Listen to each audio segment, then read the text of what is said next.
और मुक्त जीव वहां जाकर उसमें मिल जाती है, लीन हो जाती है बस जाकर बूंद समुद्र में। एकादा चतुर कबीर पंथी कहता है आत्मा तो डॉट रूप में रहती है, बिंदु बिंदु।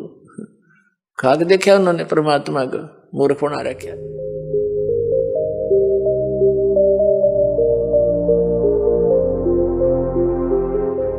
जैसे परमात्मा ने एक एग्जाम्पल दिया, खुद मालिक ने आके, कुल धनी ने, कबीर भगवान ने, कबीर परमेश्वर काशी में एक धानक बनकर रहा। अब परमात्मा का विधान है कि वो स्वयंभू है, उसकी लीला में लिखा है, वो उसके गुणों में लिखा है। और वो सतलोक से, सचखंड से, जहां भी वो रहता है, हम उसको किसी भी नाम से उस स्थान को पुकारते हैं। अमरलोक कहो, सतलोक कहो, उसको झूलोक कहो, तो वहां से रहता है वो परमात्मा। नर आकार है, राजा के समान वहां बैठा है, सिर पे मुकुट है, सिर पे छत्र है, सफेद वस्त्र है, सफेद कलर है, सफेद ही उसका प्रकाश निकल रहा है उनके शरीर से। करोड़ सूर्य मिला दे, करोड़ चंद्रमा एक रोमकूप की, इतनी शोभा है। और वहां सफेद पृथ्वी है, वो सफेद, जैसे यहाँ की पृथ्वी का कितना बालू रेत जैसा रंग है, लाल लाल गेरुआ सा, कहीं पर काली मिट्टी है, तो वहां का सभी मिट्टी बहुत चमकीली है, सफेद है, उपजाऊ गणी है।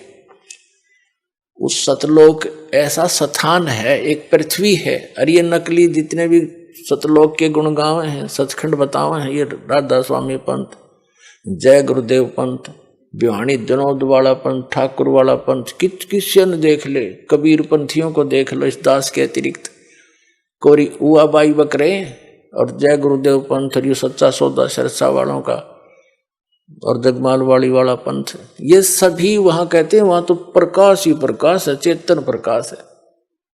और मुक्त जीव वहां जाकर उसमें मिल जाती है, लीन हो जाती है बस जाकर बूंद समुद्र में।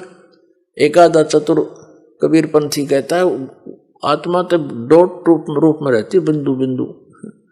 खाक देखा उन्होंने परमात्मा को, मूर्ख बना रखा।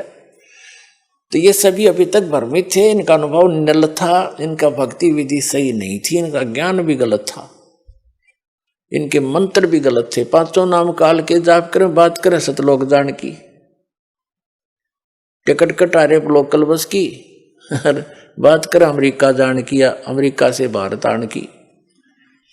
तो ये कैसे बन सकती ये बातें? तो ये इनके नाम में गलत है वहां जाने वाले, तो कैसे पार होंगे? ये अंडरस्टूड है, क्योंकि हम इतने विश्वासी हैं कि जो गुरु बता रहे हैं फाइनल है बस, और सोचना ही नहीं।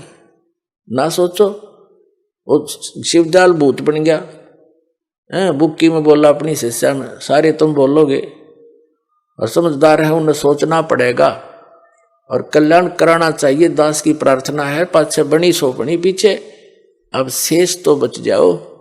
कितने दिन से शोर मचा रहा हूं, जेल में मैं चला गया तुम्हारे लिए, या सच्ची कहने के चक्कर में, और कहूंगा आखिरी सांस तक, चाहे शरीर रहो या ना रहो, कोई बात है या?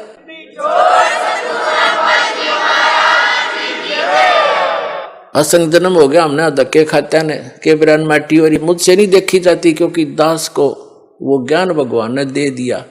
मुझे कोई दूसरा नजर नहीं आता, पूरी पृथ्वी अपनी सी दिखे है, सब अपने बहन भाई दिखे, क्योंकि हम सतलोक से आए हुए।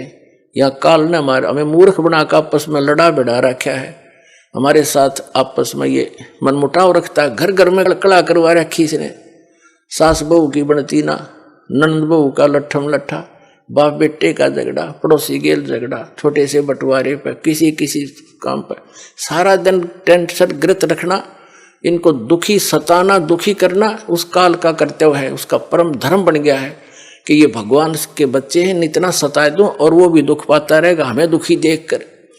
लेकिन परमात्मा के सामने विकल्प यही है कि वो अपना ज्ञान देकर, अपने में आपकी आस्था दृढ़ कर कर सच्ची भक्ति करा के ही आपको यहां से ले जा सकता है। और ये ज्ञान ये तभी संभव है जब आप स्वयं शिक्षित होंगे।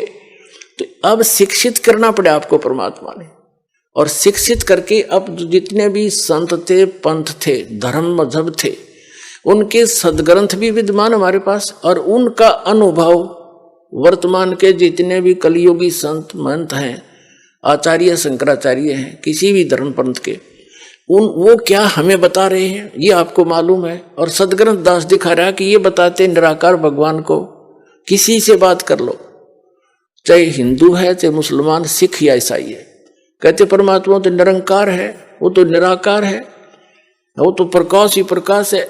ऐसी सुनी सुनाई दंत कथा से पवित्र बाइबल आपको दिखा दिया दास ने, उसमें लिखा है परमात्मा ने मनुष्यों को अपने जैसा बनाया, नर और नारी करके उनकी सृष्टि की, तो भगवान निराकार। पूछ कर देखो किसी भी ईसाई धर्म के पवित्र आत्मा से कि परमात्मा कैसा है, वो कहेगा गॉड इज फॉर्मलेस, परमात्मा निराकार है।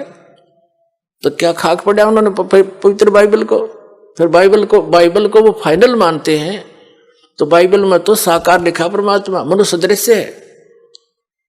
ऐसे ही वेदों के पढ़ने वाले भगवान को निराकार बताते, और वेदों में स्पष्ट लिखा है कि परमात्मा मनुष्य सदृश्य है, राजा की तरह बैठा है, वहां से गति करके आता, भक्तों से मिलता है, उपदेश देता है, और कवि की तरह प्रक्रिया करता है, कवियों की तरह जगह जगह जाकर लोकोक्तियों के माध्यम से, दोहों के माध्यम से, शब्दावली के माध्यम से, शब्दों के माध्यम से अपना ज्ञान प्रचार करता, उपदेश देता है। और कुरान शरीफ में लिखा है कि पवित्र बाइबल ने जो समर्थन किया है कि परमात्मा ने 6 दिन में सृष्टि रची, 7वें दिन तख्त पर जा बैठा, और उसमें लिखा है कि उस परमात्मा ने मनुष्यों को अपने जैसा बनाया। वही ज्यों का त्यों 40% विवरण पवित्र बाइबल वाला पवित्र कुरान शरीफ के अंदर विद्यमान है। सूरत फुरकानी 25 में आयत नंबर 52 से 59 तक स्पष्ट किया हुआ है कि वो कबीर नाम का परमात्मा है।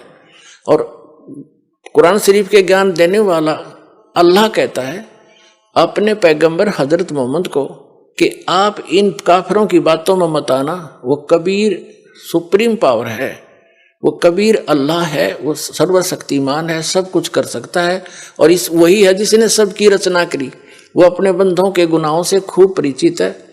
वो कबीर परमात्मा आपके पाप भी नाश कर सकता है, आपके कर्म के। वो वही है जिसने 6 दिन में सृष्टि रची, वो कबीर नाम है उसका। और 7वें दिन तख्त पर जा विराजा, उसकी खबर किसी बा खबर से पूछ देखो। जब तख्त पर जा बैठा निराकार कितना हो गया हो, मुसलमानों को पूछ लो भगवान कैसा है अल्लाह, वो तो बेचून है, बेचून मान निराकार। इन पवित्र वेदों को पढ़ने वाले इनसे पूछ कर देखो, अभी तक आपके पास सबका विधान है, हिंदू धर्म में तो आप जन्मे हो, इनका तो खूब पता आपको। ये भी कहते परमात्मा निराकार है, और आपने दास ने उन्हीं के अनुवाद को आपके सरोरू कर दिया, इन अंग्रेजों का कराया हुआ अनुवाद, इंजीनियरों का, इन आर्य समाजियों का आर्य निराकार बताएं, और खुद अनुवाद कर रहे हैं। भगवान राजा के समान देखा जाता है, वहां से गति करके आता है, भक्तों से मिलता है, उपदेश देता है, कवि की तरह घूमता है, और फिर भी निराकार बताओ। सबकी बुद्धि घुमा रखी काल ने। तो पुण्यात्मा अब रजा हुई है परमात्मा की आपके ऊपर। अब आपकी रुचि बढ़ेगी इन प्रमाणों को देख के, सचमुच सारी बात सच्ची, और वह ऐसी सृष्टि है, वहां सब मुक्त प्राणी ठाठ से रहते हैं। जो सुख आप यहाँ खोज रहे हो वहां मिल जाएगा, और यहाँ तो आप रह ही नहीं सकते, चाहे राष्ट्रपति बन जाओ, और चाहे सारी पृथ्वी पर तो मकान बना ले, 100 कोठी बना ले, ये तेरी है नहीं, मूर्ख बंडा बना रहे, तो वहां क्यों ना चल रहे। यहाँ तो जब तक यहाँ रहना है भक्ति कर, जैसा मालिक देता वैसे तो रहे। जो राखे तो ही रहूं, मेरा के चारा, और खाने जाद खरीद हूं गुलाम तुम्हारा। ये परमात्मा मैं तो आपका दास हो गया। अरदास की चिंता मालिक ने, नौकर की चिंता मालिक ने खूब बनी रहती है। ये दयालु मालिक है हमारा। जो मालिक हमने मान रखा है तो कसाई है, ये ब्रह्म ज्योति निरंजन काल, इसको हमने मालिक मान रखा था, ये तो कसाई है, ये तो आपके अपने स्वार्थवश रोके हुए। और जब हम दयाल की शरण में आएंगे तो हमारे सारे दुख दूर हो जाएंगे। तो कबीर साहब वो दयालु मालिक है, उसकी शरण में आ गए तो उसको सब पता है, मेरे बच्चे को क्या आवश्यकता है, मेरे नौकर को सब सुविधाएं देता है, क्योंकि उसके अंदर दया होती है। तो हम उसकी शरण में जब आ गए तो हमारी सब समस्याओं का उसको खूब ज्ञान है। हम जो मांगेंगे और आवश्यक होगा वो दाता अवश्य देगा आपको। और हम मांगेंगे बकवाद, क्योंकि भक्ति के मार्ग में चल रहा व्यक्ति को एक पत्थर ठा के सिर पर फिर धरन लगे उनके कहेंगे मूर्ख, समझदार तो ये कहेंगे क्यों सिर मारे, पत्थर में चला आगे न चलेंगे। तो कहने का भाव ये है कि जो आप अनावश्यक वस्तु मांगोगे, जो आपके ऊपर पत्थर के रूप में होगा और भक्ति में बाधा करेगा इस सफर में, तो दाता वो दे को ना चाहते, क्योंकि आपको आवश्यकता नहीं है उसकी, और हम उसकी आवश्यकता मान रहे क्योंकि हम बालक हैं।